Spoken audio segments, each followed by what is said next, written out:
अस्सलामु अलैकुम नाजरीन, आप देख रहे हैं जंग न्यूज और मैं हूं नाइला भट्टी। सबसे पहले शामिल करते हैं आज की अहम खबर।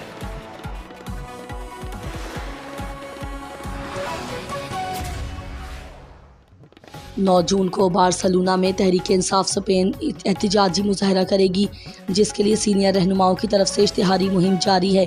बार्सिलोना से मुमताज़ मुनीर सहोत्रा की रिपोर्ट। 9 जून इतवार को बार्सिलोना के पलासा कातालोनिया में पाकिस्तान तहरीक इंसाफ स्पेन अपने कायद इमरान खान की आवाज़ पर लब्बैक कहते हुए एहतजाजी मुजाहरा करने जा रहे हैं। सीनियर रहनुमा PTI स्पेन सैयद जुल्करनैन शाह, चौधरी अब्बास रांझा, चौधरी सुल्तान रांझा, चौधरी सफदर इकबाल वड़ाइच एहतजाजी मुजाहरा करने की इश्तिहारी मुहिम चला रहे हैं और बादालूना की गलियों और दीगर अहम पाकिस्तानी कम्युनिटी की रिहायशी और कारोबारी बाज़ारों में पोस्टर आविज़ा करके अवाम उन्नास में शऊर बेदार कर रहे हैं ताकि ज़्यादा से ज़्यादा टाइगर्स एहतजाजी मुजाहरे में शिरकत कर सकें।